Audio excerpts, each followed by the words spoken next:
literature, news and games. Talking of books. And welcome back to Talking of Books, and we're on the book champion slot with Hani Soubra. Before we pick up on where we were before the break, with Hani Booker Choice Geopolitics of Emotions, time to do a refresher on quiz, and that's prompted particularly as Hani is wearing a rugby jersey.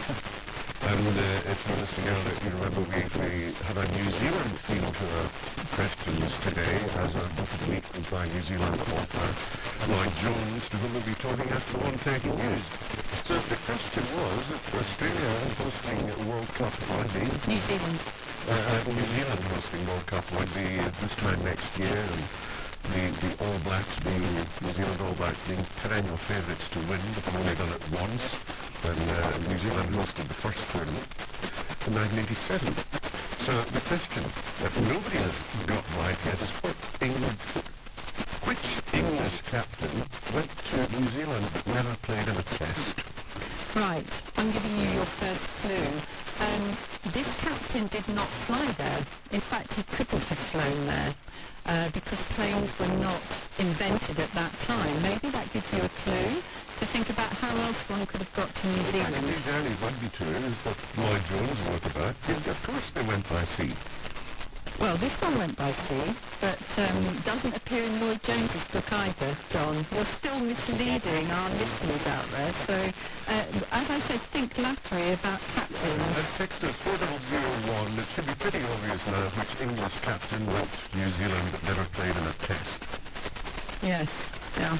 So, that's to the side. And we're back to Hani Soubra, our book champion, who's talking about a fascinating book that I hope we're going to stick at it in ingredients. If we haven't got it, we must. Geopolitics of Emotion by Dominique Moissy, who is, he writes a column, an international column in the Financial Times, and he's also, I think he's head of the cultural policy rating, isn't he, in France as well? So it's yes, yeah. So this is sort of almost a creative response to Samuel Huntington's The Clash of Civilization, but with a different view. And you mentioned cholesterol. Now, when Hani's talking about cholesterol, it's a different sort of cholesterol. Explain. It is actually. Morrissey is speaking to two layers of people. He's speaking to the masses, and he's speaking to the decision makers. In the decision makers category, he is challenging them to view emotions as an essential component in policy making. When he is speaking to the masses, he's telling them not all emotions that you are feeling are good, but all of them are bad. It's like cholesterol. You have the good cholesterol, you've got the bad cholesterol. Just try to follow the good cholesterol only. And that's a very deep message, really. If there is anger, resentment, hate, or fear, at some stage there has to be maturity and perspective for the younger generation, specifically, to park this aside and focus on the idea behind what they are doing. That's when we entered Dalia and Gandhi and Dr. King relationship. You talked about Gandhi, though. Gandhi had a vision for all different peoples. India is made up of a huge, and then it was India without Pakistan, a huge population of people speaking 300 different languages, different religions, and he believed it was possible for them to live peacefully coexisting. And his resistance to the dictators, which was the British government at that time, was peaceful as well. And so he resisted the wrong that he saw being done to his country, but in a wonderful, peaceful way. And he sort of has become a figure in history that everyone sort of recognises. There's certain people, Mandela and Gandhi, who I think are up there as icons for all of us. But it is that fighting against injustice, how without fighting. Well, it's a path that you can follow. Gandhi and Mandela and Dr. King and others, they become abstract in their own way. So they become a metaphor for coexistence, tolerance, and peaceful resistance. You can follow that. Or you can follow the model of Rwanda, Serbia, and unfortunately my country. You don't have to do that. There are certain avenues that you can follow to make coexistence happening. You just need to park the zealotry. You need to park the people who claim that they see God in their dreams and then they unleash terror on people. You need to park the people who believe only that there is no space except for one opinion, which is a bizarre theory. How can there be one opinion? God did not create a single fingerprint similar to the other person to create a mind similar to the other and say all of these minds are going to live under this predicament or this premise. But look at the enlightenment that the Arab world and the Muslims took through to Spain. You talked about Cordoba.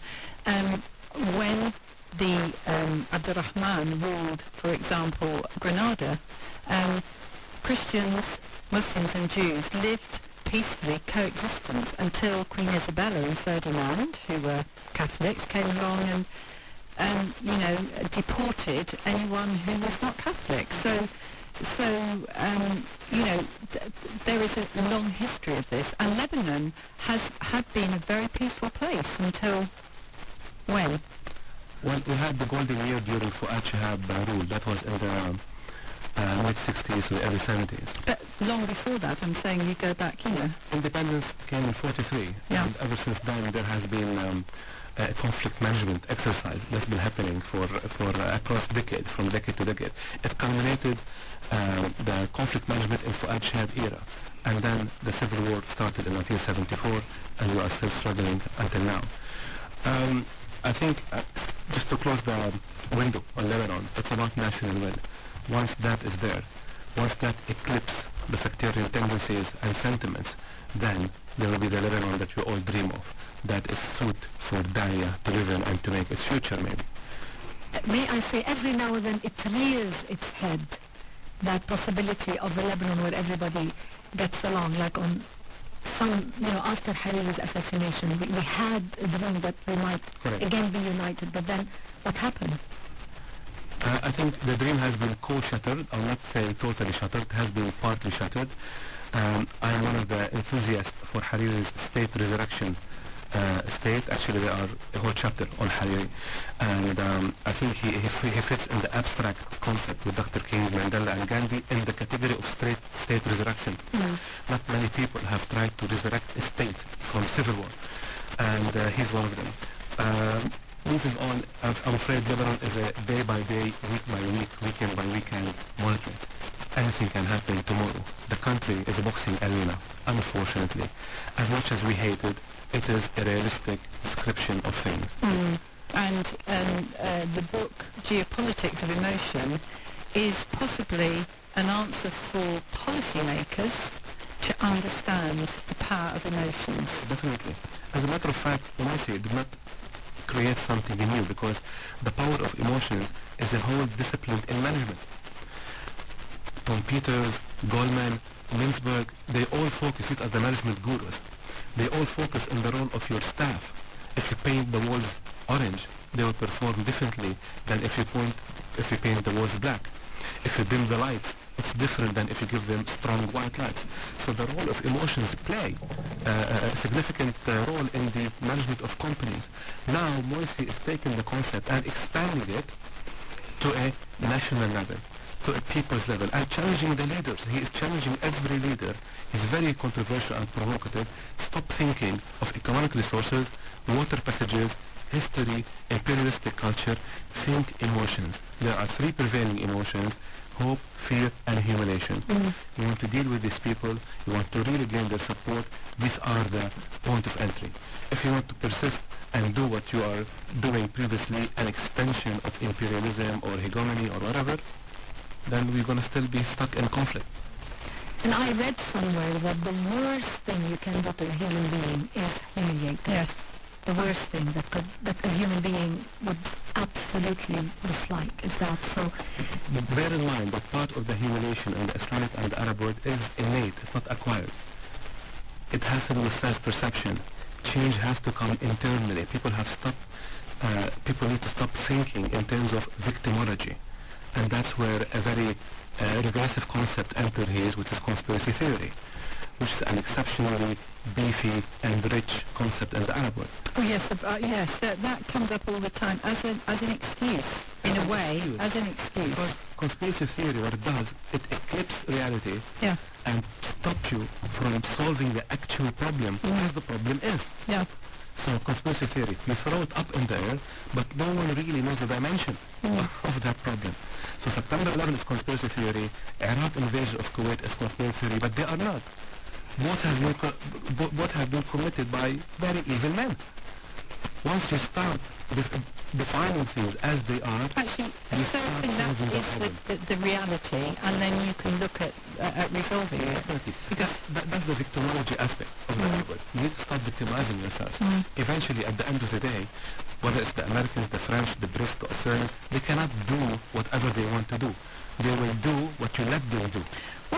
I mean, I've obviously lived in this part of the world for a long time, but I know nothing about politics at all, Hani, so just forgive me if I say that. But what I see is that there is, in most of the countries in the Arab world, we see that are, well, let's say democracies, or there's only one party. And it was interesting because one of my children some years ago said to me, why, when they vote in Great Britain, why do they need an opposition? You know, the people have voted for that party, why do you need, I mean, you know, innocently wanting to know why there was, and I said, well, the whole point of an opposition is to make sure they keep the elected party on their toes and they don't let them get away with a single thing if it's not for the good of the country. And the child wasn't old enough really to understand it, but did eventually, because I thought it was fascinating that they'd come up, you don't need any opposition because we've all voted for that person, so why do we need opposition? But it is that balance, it's that check and balance. Would you agree, John? Absolutely. Essential. And even without it, the Americans think that they can just impose well, when I say Americans, George Bush's Republicans particularly felt that they could impose their will and the way we want to do things, and that's the way it will be, whether you like it or not. But it's time for now news headlines, 1:30, so stay tuned. We'll be back with more Talking of Books after this. Talking of Books on Dubai Eye 103.8 with thanks to Magrudy's.